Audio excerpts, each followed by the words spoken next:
The Real Mccoys, starring Walter Brennan, created by Irving Pincus. Want you to meet the family known as the Real Mccoys. That's Grandpappy Amos, the head of the clan. He roars like a lion, but he's gentle as a lamb. And now here's Luke, who beams with joy since he may take Mrs. Luke McCoy.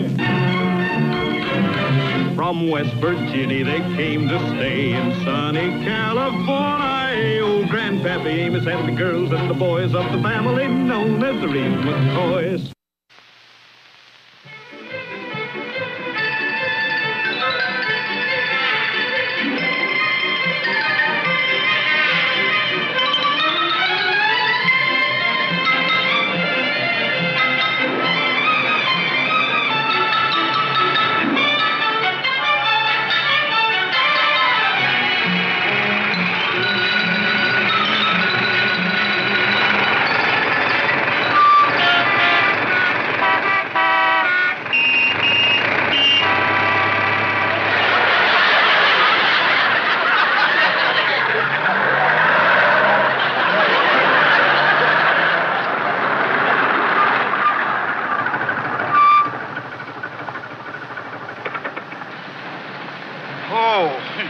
This here Ambassador Hotel is a regular palace. Yeah. Makes you dizzy looking up. Yeah, I never seen a rooming house like this. Hey, oh, do you want to get in? Well, we'd love to have you, but this is as far as we're going. Grandpa, he's just opening the door for us to get out. Oh.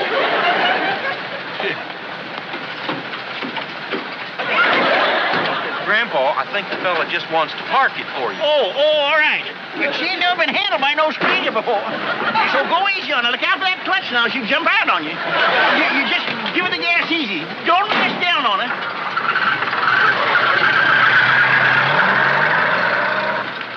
Be sure you bring back the right one. Keep the key. Goodbye, Toledo. Hello, LA. McCoy, alley bread. Count your camels, there's no Ireland. Yes, I can feel condensed electricity in the air.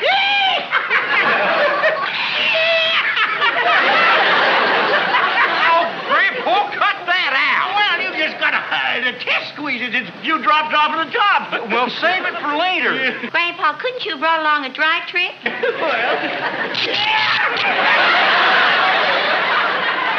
Oh, 1, 2, 3, 4. 1, 2, 3, 4. 1, 2, 3, 4. 1, 2, 3, 4. Well, this is what I call a parlor. This carpet feels like it's 4 inches thick. Yeah, it sure is a treat to your arches. Hey, look at there. Oh, that's the world's famous coconut grove I was telling you about, Luke. Oh, yeah. When you see a place like this, you know you are someplace. Well, let's find out where the lodge headquarters are, huh? Mr. Smith? Mr. Smith? I'll ask this little Fusion here with a cookie dish on his head. Say, boy, do you know where the Mystic Niles is gathering at? Yes, sir. Straight ahead, sir. Thank you. Well, Luke, cock your pairs, mounts and camel, and let's get to an island. Hey, Gallagher. Hey, Mount your camel, mount your camel. No, I know. Put me down. Hey. Oh.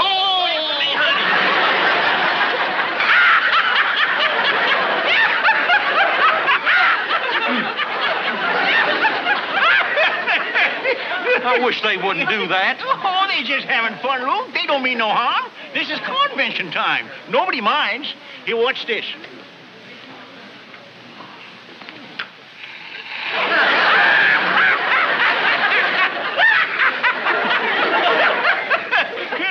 Oh, now you've done it, Grandpa.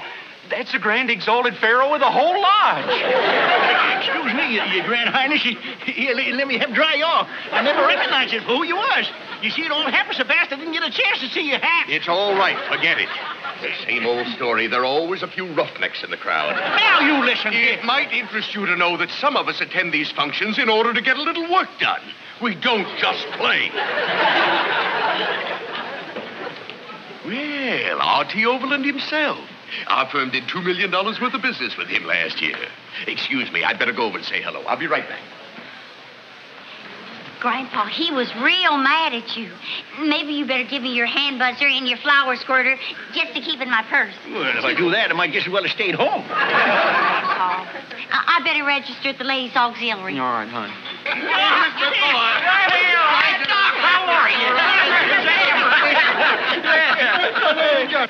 You having fun, fellas? Well, we was until we heard about that new rule the lodge is putting through. New rule. Well, ain't you heard? After you get to be 65, you can't hold any kind of office, and you can't vote no more. Well, that's the gall-darndest thing I ever heard of. Well, that's terrible.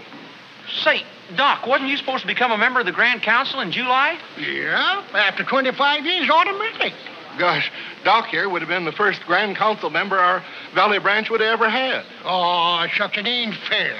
Gosh, if I couldn't keep active in my lodge, I'd be lost for sure. Well, the rule ain't been put through yet, has it? No, but what's going to stop it? I'll stop it. Leastwise, I'll give it a try. Well, you're the man to do it, Amos. No doubt about it, but you're the best talker from amongst us. Yeah, well, who do we see about this ruling here? The Rules Committee meeting's at 11 o'clock, right over there. Well, I'll be ready. Amos, you're true blue in a yard wash. Well, I feel a lot better now that you've taken over. Come on, Doc, let's look around. Come on, Let's go and see what they're doing. Luke, am I going to tell them rule-making Nihilists a thing or two? I'm going in there and I'm just going to plow them under. I'm going to simmer down, Grandpa. You can't just go busting in the room and start yelling a lot of wild things at people. You got to go in there with some kind of a figured-out speech. It's all got to be thought out. Well, I'm all registered. Okay, we got to help Grandpa put together an important speech. Yeah, let's go someplace where we can sit down and take a load off my feet at the same time. Yeah. How about the swimming plunge? Yeah, I'd like to go to the swimming plunge so I can fill up my flower again. Oh, Grandpa. Mr. Lefty!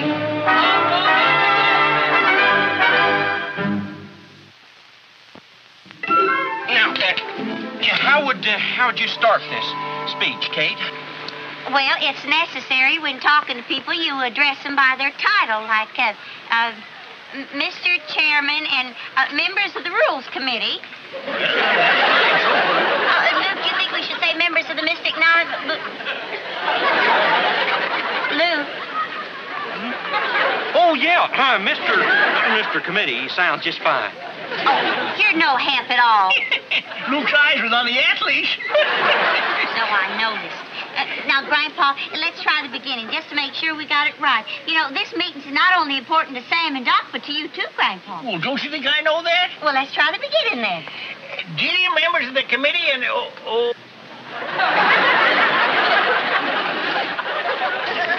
I think we better go inside and find us a nice, quiet spot to sit down.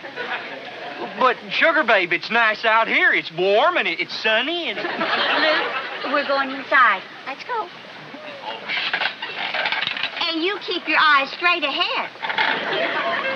Yeah, I sure will, Sugar Babe.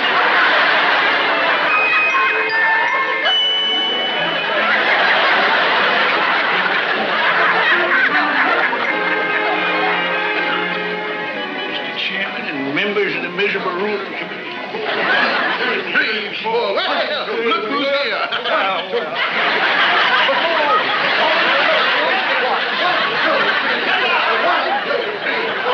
But, Sugar Babe, there's a big difference between eyeing a pretty girl as against admiring a fine swimmer. They wasn't even in the water. They was just parading around. Yeah, well, there ain't nothing wrong with watching a parade. Ain't that right, Grandpa? Grandpa? Where is he? Well, he's right behind us 2 seconds ago. Put me down. Oh, I ain't interested in no Japanese lunch. Oh, all right, then we'll eat something else. Do you like shish kebab? I got a speech to make. They take those hunks of meat and tomatoes and they put them on a stick, and you eat it while it's on fire. It'll make us good and thirsty for tonight.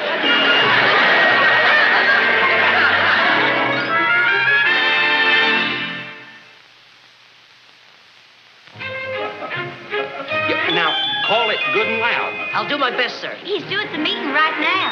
Yes, ma'am. Calling Mr. Amos McCoy. Calling Mr. Amos McCoy. I'm sorry. I can't hold up the meeting for one man. Now, everything at this convention's been planned and scheduled for weeks. Immediately after this meeting, there's another one, then another one after that, and still another one after that. If we change the schedule now, it means that some of the business will have to be put off until next year, and it just can't be done. But just a few minutes. He's around here someplace. Oh, I'll be right there. The meeting's already underway. You'll have to excuse me. Yeah, but...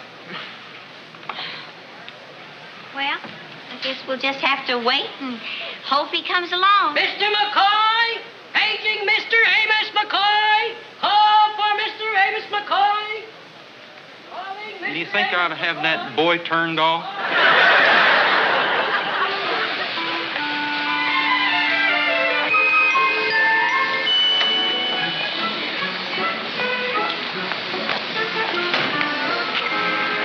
Right to make a man eat hunks of meat while they're still on fire.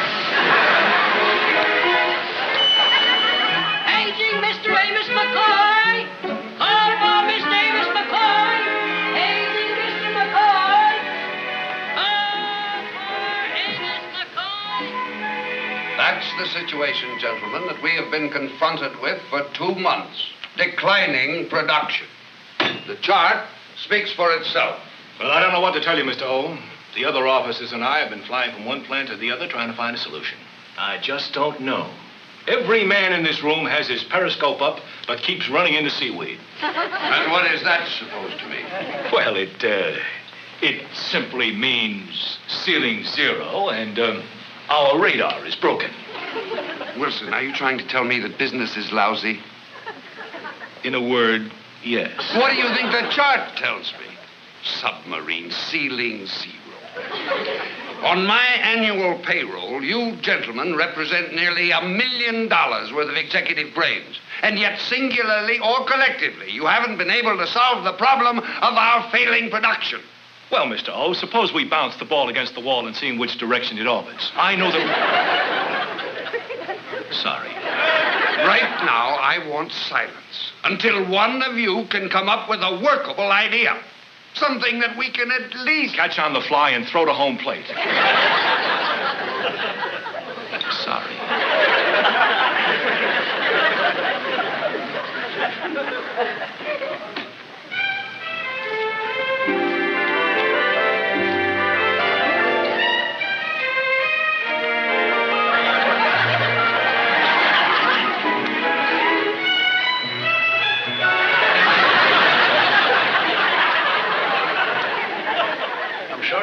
Late. I see you all waiting for me. What are you doing? That's all right. I'll get to it. You sit yourself right down now. Mr. Chairman. Oh, I guess that'd be you, seeing as how you're sitting at the head of the dining room table. Well, Mr. Chairman and members of the Rules Committee. Where's the Pharaoh? Who? He must mean Farrell out of Rochester. Well, you can tell him what I said after six. Mr. Chairman and members of the...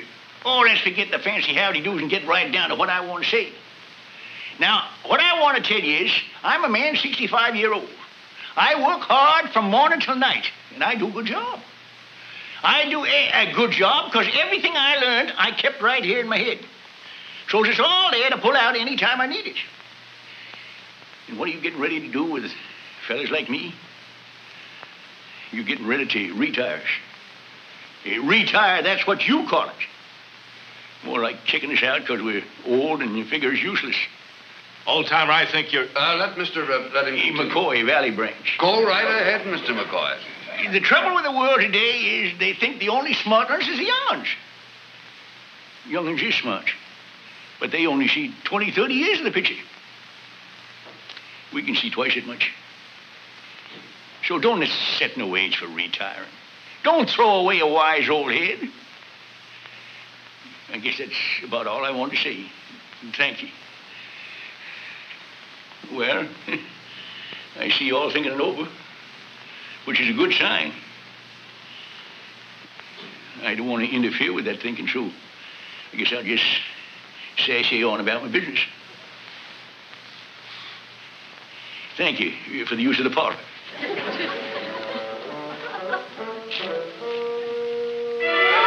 Yes, sir. They listen to every word I said, boys. And I tell you, Amos, you got a silver tongue on you. Amos, I'll bet if you put your mind to it, you could talk the birds right out of the trees. Well, I reckon we can go on lodging just as long as we want to. And, Doc, you'll get on that executive council yet? Sam and I are mighty grateful to you, Amos. As far as I'm concerned, you saved my life. Well, I was happy to do it. Sort of enjoyed it. Sometimes I think McCollin was to be a preacher. He could do it. He could do it. I've been saving me up a bottle of hard cider for tonight. Got it hid in my grip up in my room. And I got a box of American Eagle cigars. Well, that sounds like a mighty sweet combine. I don't smoke myself, but I'd be proud to carry American Eagle around my pocket. Now, you just sit back there and take the sun, Amos. We'll be back in just a jiffy. With the cider and the Eagle. Now, don't go away. Call Amos McCoy! Mr. McCoy, calling Amos McCoy! Somebody saying me? Mr. McCoy? From top to bottom. I've been looking for you for a long time. Your family's been very worried. Well, I wondered what happened to them. Where they at? I'll take you to him, sir. Good. Swimmer girl, there'll be a couple of fellas back here shortly. Tell them I'll be back. Well, what do they look like? Oh, you know them by the American Eagles they carry.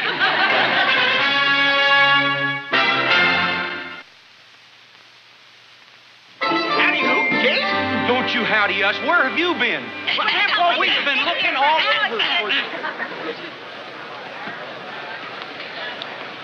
Luke, he's been calling for a long time. Maybe you better give him something extra.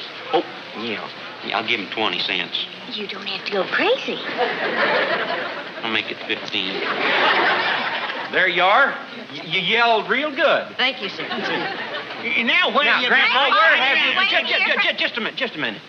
You tell us first. Well, I was at the meeting. I said my piece, and I done real good. Now, Grandpa, we waited for you, and you never even showed up. What do you mean you waited for me and I never showed up? Luke, Grandpa wouldn't out and out lie. All right. You just show us where you went. I sure will. You just follow me. Don't believe your old grandpa. Well, what a fine family I got. Well, it was right in there. Well, Grandpa, you picked a door with a banner over it, but I'm afraid you picked the wrong one. What's it say? It says Overland Industries, Grandpa. What? That's right. You see that door there? Well, that's the banner that says the Mystic Nile. Well, for the love of... What an old fool. What a stupid, ignorant jackass. And poor Doc and Sam was counting on me. And I let them down. I let myself down, too. But that's what comes of putting a payload on the back of a spamming old jackass. If only you hadn't strayed off like you did the minute we got split up. I never strayed off. Them lifting fellas from Toledo, they plucked me out of the air, and they took me downstairs, and they jostled me into one of them yellow jitneys and took me to a place where they fed me burned food. I had a heck of a time getting away from them. Grandpa, I guess that's what comes of you having the kind of a face that looks like it's out for a good time. It ain't out for a good time now. Just wants to go home and hang down.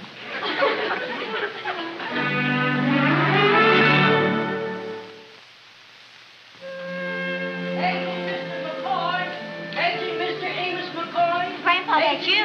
I know my name, and I better know who wants me. That'll be Sam Watkins or Doc Thornton.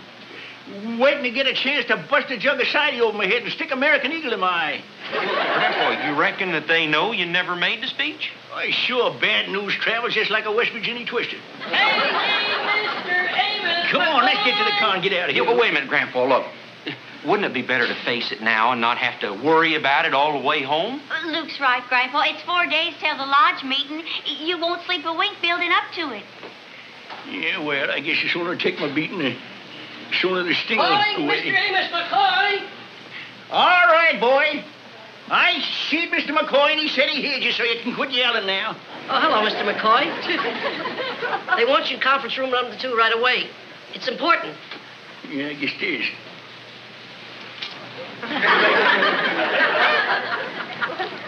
Yeah, thank you. Thank you, sir. You give him 15 cents, I give him a dime. That's 25 cents to hear my name called today.